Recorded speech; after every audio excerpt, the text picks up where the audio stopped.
Hello friends, Radhe Radhe. Shri Ramcharitmanas पाठ की बहुत सुंदर चौपाई है, अर्थ के साथ में वर्णन है, सुनिए। हम अभी पिछले पार्ट में जगन्नाथपुरी की कहानी बता रहे हैं, क्योंकि हम गए हैं वहाँ 8 दिन रुके थे। तो मेन जगन्नाथ जी का जो मंदिर है, जो मूर्ति है, उसमें कृष्ण जी का दिल आज भी धड़क रहा है। जगन्नाथ जी की मूर्ति में जो काले वाले हैं वही जगन्नाथ जी हैं। 3 मूर्तियाँ होती हैं, बीच में सुभद्रा जी होती हैं और इधर बलभद्र जी होते हैं। तो कृष्ण जी का दिल जगन्नाथ जी के हृदय में आज भी धड़कता है। तो कैसे, ये भी हम कहानी आपको बताएंगे। और वहाँ जो भगवान का भोग बनता है, प्रसाद बनता है, वो मटके पे मटका, बड़ा सबसे बड़ा हंडिया नीचे, फिर उससे छोटी करके वहाँ खाना पकाया जाता है भोजन में। और वहाँ के बड़े नियम अलग हैं भोजन बनाने के, कि सिले हुए कपड़े नहीं पहनेंगे, धोती को ऐसे ही लपेट के, और हर कोई अंदर नहीं जाएगा जहाँ भोजन बन रहा है। अगर ज़रा सी भी इधर से उधर कोई चीज़ हो गई तो सारा खाना हटाया जाएगा, धुलाई होगी, सफाई होगी, फिर से पूरा भोजन बनेगा। हम लोग जब एक बार गए दर्शन के लिए तो मंदिर बंद था, क्योंकि दोपहर में ही सारी फिर से धुलाई हो रही थी, और कि फिर से भोजन बनेगा, फिर से भोग लगेगा जगन्नाथ जी का, और फिर वो प्रसाद लोगों में बंटता था। और रोज़ वहाँ नई मटकी आती थी, जिन मटकियों में बनता था वो हटा दी जाती थी, रोज़ नई मटकी आके फिर से उनमें प्रसाद बनता था। वहाँ का भोजन वाला जो चौका था वो देखने वाला था। इतना बढ़िया वहाँ की व्यवस्था थी, वो सब अपने हिसाब से कर रहे हैं, कोई कुछ कर रहा तो कोई कुछ कर रहा। वहाँ कच्चा केला और नारियल बहुत हर चीज़ में यूज़ होता है। कढ़ी बनती है, खाने में कढ़ी चावल ये सब बनता है। तो कृष्ण जी का दिल कैसे जगन्नाथ जी के हृदय में धड़क रहा है। तो हुआ क्या था कि कृष्ण जी को भी श्राप मिला था, जैसे राम जी को श्राप मिला था कि आप जो है पत्नी वियोग में परेशान होंगे। नारद जी ने दिया था कि आप भी पत्नी वियोग में परेशान होंगे और तब हमारे दर्द को समझेंगे। और जो बंदर का चेहरा हमारा बना दिया, ये भी हम कहानी बताई हैं कि तो आपको इन्हीं बंदरों का सहारा लेना पड़ेगा, तब आप कहीं भी विजय प्राप्त करेंगे। तो उसी प्रकार कृष्ण जी को भी श्राप था बहेलिए का, कि तीर से जो है, उसी के तीर से मृत्यु होगी। तो वो तीर जो है, लोगों ने क्या किया, उसको खूब घिस डाला कि हम घिस के ख़त्म कर देंगे, तीर को रखेंगे ही नहीं तो कैसे मृत्यु होगी। तो उस तीर को घिसते रहे, बहुत बड़ा कढ़ाव था, और वो कढ़ाव को घिसते बिल्कुल जरा सा पट्टी जैसा बचा, तब उसको लोगों ने फेंक दिया समुद्र में, कि अब ये कहाँ से मिलेगा और कैसे कृष्ण जी की मृत्यु होगी ही नहीं, ये सोच के। और होना जो होता है वो तो होके ही रहता, चाहे जो भी हो। हर श्राप का काट हुआ कि रावण ने भी अपने न मरने के लिए इतने घुमा के वरदान मांगे थे। हिरण्यकश्यप ने इतना घुमा के वरदान मांगा था कि हमारी मृत्यु ही ना हो। भस्मासुर ने मांगा था कि मेरी मृत्यु ही ना हो, लेकिन वो उसी हिसाब से उनकी मृत्यु निश्चित थी हुई। वही कृष्ण जी का था कि वो जो पत्ती फेंकी वो किसी मछली के पेट में चली गई। तो उसको जब मछुआरे ने पकड़ा तो मछली निकाली, जब उस मछली को काटा तो उसके अंदर से वो लोहे की पत्ती निकली। वो पत्ती उसने क्या किया कि उससे तीर बना लिया, तीर का आगे का फर जो बनता है वो बना लिया उस लोहे की पत्ती से। तो वो तीर बहेलिया ने कैसे कृष्ण को मारा कि कृष्ण जी पेड़ के नीचे, कदम के पेड़ के नीचे पैर के ऊपर पैर रखे बंसी बजा रहे थे, और उनके पैर में मणि थी, तो वो मणि दूर से चमक रही थी। तो जब बहेलिया ने देखा, उनको चमक दिखी उसको, तो समझा हिरण की आँख है, चमक रही है। उसने तीर चला दिया, और कृष्ण जी की मृत्यु भी न होती अगर वो मणि न निकलती। तो तीर जाके सीधे मणि पे लगा, वो मणि निकल गया पैर से, निकल गया, कृष्ण जी की मृत्यु हो गई। तो जब कृष्ण जी की मृत्यु हुई और वो अग्नि दी गई तो उनका भी यही था सियाराम बाबा की तरह कि दिल जला नहीं था। उनकी राख को ढकेल दिया गया समुद्र में।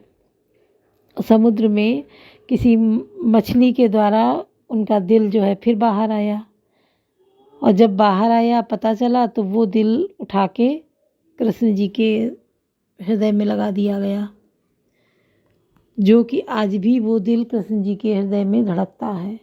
और वो कैसे बदला जाता है उसका भी नियम है कि जो 12 साल बाद जो तीनों मूर्तियां हैं बलराम, सुभद्रा और बलभद्र की बदली जाती हैं। लकड़ी की है ना, तो 12 साल बाद बदली जाती हैं। अगर ना बदली जाए तो कोई चीज़ शाश्वत तो है नहीं, तो वो 12 साल बाद बदल दी जाती हैं मूर्तियाँ। और जब बदली जाती हैं तो उनका नियम है, वो हम अगले पार्ट में बताएंगे कि क्या नियम है, कैसे वो बदली जाती हैं। तो मूर्तियाँ जो है लकड़ी की, जब बना रहा था एक राजा ने आदेश दिया मूर्ति बनाने का, तो उसने कहा कि हम मूर्ति तो बनाएंगे, लेकिन जब मूर्ति पूरी ना हो तब तक कोई देखेगा नहीं। तो मूर्ति बैठा कमरा बंद करे बना रहा था, तो अचानक राजा को कोई ज़रूरत पड़ी, वो पहुंच गए और उन्होंने आवाज़ दी। वो पहले नहीं खोला, जब ज़्यादा ही आवाज़ दी तो उसने खोल दिया दरवाज़ा। तो जिस तरह की मूर्तियाँ थीं उसी तरह की वो वहीं पे रुक गईं, उसके आगे वो नहीं कंप्लीट करी गईं। तभी देखो हाथ पैर उनके अलग तरीके का, चेहरा सब बिल्कुल अलग प्रकार की मूर्तियाँ हैं आज भी। वो तो उसी तरह की वो आज भी बनाई जाती हैं लकड़ी की, और वो लकड़ी नीम की होती है जिससे मूर्तियाँ बनती हैं, कि नीम की लकड़ी से। और वो भी लकड़ी किस नीम का पेड़ की, वो हम आपको आगे बताएंगे कि कौन सा पेड़ होता है जिसकी कौन से कहाँ की नीम होती है जिससे वो लकड़ी ली जाती है और जिससे मूर्तियाँ बनाई जाती हैं और विराजमान की जाती हैं। तो हम अगले पार्ट में बताएंगे। जगन्नाथ स्वामी की बहुत महिमा है। वहाँ कहते गायें बहुत छोटी छोटी हैं, और वहाँ तो मछली की खेती होती है। खैर अब तो इधर भी हमने देखा होने लगी है खेती, लेकिन जब हम गए थे तब वहीं पे हमने देखा था खेती होते। और धान बोया भी जा रहा, धान काटा भी जा रहा, धान सूखा भी है, धान बड़ा बड़ा भी लगा है, हर तरह से वहाँ धान ही हो रहा। अभी आप निकलिए देखिए, बारिश हो गई, अभी धूप हो गई। तो वहाँ का ऐसा मौसम है, कुछ अलग नहीं है कि गर्मियों में बड़ी चिपचिप गर्मी होती है वहाँ, क्योंकि समुद्री किनारा है। तो बारिश कब हो जाए ये भी नहीं पता है। शाम के टाइम वहाँ, क्योंकि कृष्ण जी की वहाँ पे स्थली है, तो शाम के टाइम दूध दही से बनी चीज़ें वहाँ पे बिकने के लिए सजाई जाती हैं।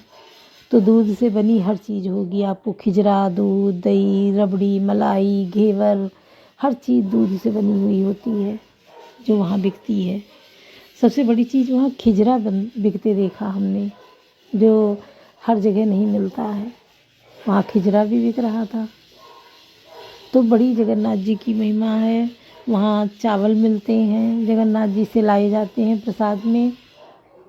वहाँ पोटली पोटली जैसी बनी होती हैं चावल की जो मिलती हैं, वो लाके प्रसाद स्वरूप बांटी जाती हैं। उनको आप धन की तिजोरी में रखिए, धन बढ़ता है। जिस चीज़ में शादी ब्याह होता है तो उन चावलों का प्रयोग बरकत के लिए किया जाता है कि कहीं कोई चीज़ की कमी ना हो जाए।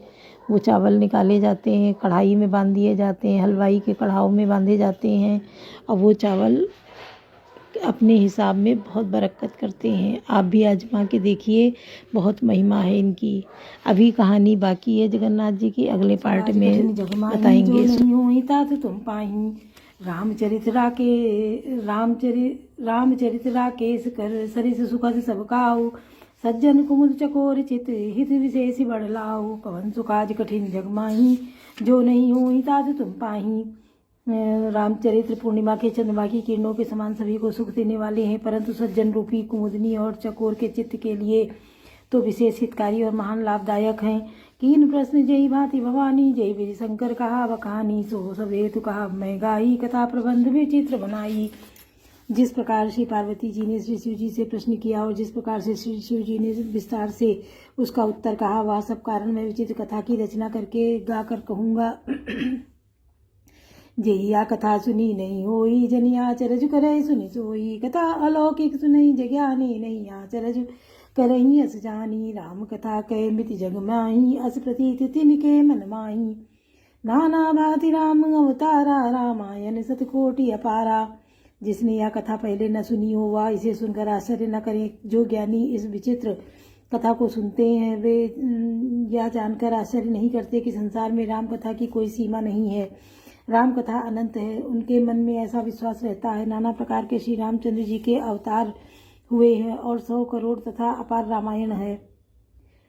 कल्प भेद हरिचरित सुहाए, भांति अनेक मुनि सन गाए, करिय न संशय उस असुर आनी, दुनिया कथा सादर रतिमानी। कल्प भेद के अनुसार श्री हरि के सुंदर चरित्रों को मुनीश्वरों ने अनेकों प्रकार से गाया है। हृदय में ऐसा विचार कर संदेह न कीजिए और आदर सहित प्रेम से इस कथा को सुनिए।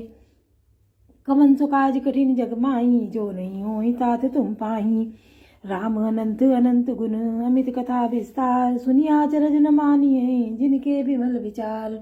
कवन सो काज कठिन जग माही, जो नहीं होई तात तुम पाही। श्री रामचंद्र जी अनंत हैं, उनके गुण भी अनंत है और उनकी कथाओं का विस्तार भी असीम है। अतएव जिनके विचार निर्मल है वे इस कथा को सुनकर आश्चर्य नहीं मानेंगे। यही विधि सब संशय करि दूरी, सिर धरि गुरुपद पंकज धूरी। पुनि सबहि बिनमो कर जोरी, करत कथा जई लाग न खोरी। इस प्रकार सब संदेहों को दूर करके और श्री गुरु जी के चरण कमलों की रज को सिर पर धारण करके मैं पुनः हाथ जोड़कर सबकी विनती करता हूँ, जिससे कथा की रचना में कोई दोष स्पर्श न आने करने पावे। सादर सिमई नाही अब माता, वर्णो विशद राम गुण गाथा। संबत 16 तीसा, करूँ कथा हरिपद धरि सीसा। अब मैं आदर पूर्वक श्री शिव जी को सिर नवाकर श्री रामचंद्र जी के गुणों की निर्मल कथा कहता हूँ। श्री हरि के श्री चरणों पर सिर रखकर संबत 1631 में इस कथा का आरंभ करता हूँ। नौमी भोमबार मधुमासा, अवधपुरी या चरित प्रकाशा। जय दिन राम जन्म सुति गावहीं, तीरथ सकल तहाँ चलिया वहीं। चैत्र मास की 9वीं तिथि मंगलवार को श्री अयोध्या जी में यह चरित्र प्रकाशित हुआ। जिस दिन श्री राम जी का जन्म होता है, वेद कहते हैं कि उस दिन सारे तीर्थ वहाँ अयोध्या जी में चले आते हैं। असुर नाग खग नर मुनि देवा, आई करई रघुनायक सेवा। जन्म महोत्सव रचई सुजाना, करई काम कल कीरति गाना। असुर नाग पक्षी मनुष्य मुनि और देवता सब अयोध्या जी में आकर श्री रघुनाथ जी की सेवा करते हैं। बुद्धिमान लोग जन्म का महोत्सव मनाते हैं और श्री राम जी सुंदर कीर्ति का गान करते हैं। कवन सो काज कठिन जग माही, जो नहीं होई तात तुम पाही। मज्जई सज्जन वृंद बहु, पावन सरजू नीर। जपहि राम धरि ध्यान उर, सुंदर श्याम शरीर। कवन सो काज कठिन जग माही, जो नहीं होई तात तुम पाही। सज्जनों के बहुत से समूह उस दिन श्री सरयू जी के पवित्र जल में स्नान करते हैं और हृदय में सुंदर श्याम शरीर श्री रघुनाथ जी का ध्यान करके उनके नाम का जप करते हैं।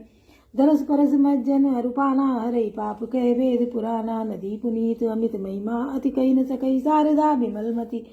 वेद पुराण कहते हैं कि श्री सरयू जी का दर्शन, स्पर्श, स्नान और जलपान पापों को हरता है। यह नदी बड़ी ही पवित्र है, इसकी महिमा अनंत है, जिसे विमल बुद्धि वाली सरस्वती जी भी नहीं कह सकती। राम धाम दापुरी सुहावन, लोक समस्त विदित अति पावन। चारि खानि जग जीव अपारा, अवध तजे तनु नहीं संसारा। यह शोभायमान अयोध्यापुरी श्री रघुनाथ रामचंद्र जी के परम धाम की देने वाली है, सब लोकों में प्रसिद्ध है और अत्यंत पवित्र है। जगत में अंडज, स्वेदज, उद्दिज और जरायु 4 खान प्रकार की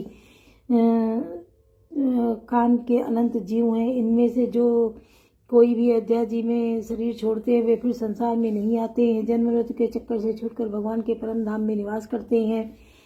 सब विधिपुरी मनोहर जानी, सकल सिद्धि प्रद मंगल खानी। विमल कथा कर की नरम्बा, सुनत न साई काम मदम्बा। इस अयोध्यापुरी को सब प्रकार से मनोहर, सब सिद्धियों को देने वाली और कल्याण की खान समझकर मैंने इस निर्मल कथा का आरंभ किया, जिसके सुनने से काम, मद और दंभ नष्ट हो जाते हैं। रामचरित मानस यही नामा सुनत श्रवण पाई विश्रामा मन कर विषय अनल वंजरई होए सुखी जो यही सर परई। इसका नाम श्री रामचरित मानस है, जिसके कानों में सुनते ही शांति मिलती है। मन रूपी हाथी विषय रूपी दावानल में जल रहा है, वह यदि इस रामचरित मानस रूपी सरोवर में आ पड़े तो सुखी हो जाए। रामचरित मानस मुनि भावन बिरचे शंभु सुहावन पावन त्रिविध दोष दुख दारिद दावन कलि कुचाल कलि कलुष न सावन। यह रामचरित मानस मुनियों का प्रिय है। इस सुहावनी और पवित्र मानस की शिव जी ने रचना की। यह तीनों प्रकार के दोषों दुखों और दरिद्रता को तथा कलियों की कुचालों तथा सब पापों का नाश करने वाला है। रच महेश निज मानस राखा पाई सुसमो शिवा बाखा ताते रामचरित मानस बर धरे नाम ही है हेरि हर हरे। श्री महादेव जी ने इसको रचकर अपने मन में रखा था और जो अवसर पाकर पार्वती जी से कहा, इसी से शिव जी ने इसको अपने हृदय में देखकर और प्रसन्न होकर इसका सुंदर रामचरित मानस नाम रखा। कहूँ कथा सोई सुखद सुहाई सादर सुनो सुजन मन लाई। मैं उसी सुख देने वाली सुहावनी राम कथा को कहता हूँ। हे सज्जनों, आदर पूर्वक मन लगाकर इसे सुनिए। कवन तो काज कठिन जग माही जो नहीं हो तात तुम पाही। जस मानस जय विधि भयो जग प्रचार जय हेतु। अब सोई कहूँ प्रसंग सब सुमिर उमा ब्रश केतु। कवन सो काज कठिन जग माही जो नहीं हो तात तुम पाही। यह रामचरित मानस जैसा है जिस प्रकार बना है और जिस हेतु से जगत में इसका प्रचार हुआ, अब वही सब कथा मैं श्री उमा महेश्वर का स्मरण करके कहता हूँ। बोलो सियावर रामचंद्र की जय, पवन सुत हनुमान की जय, लाडले लखन लाल की जय।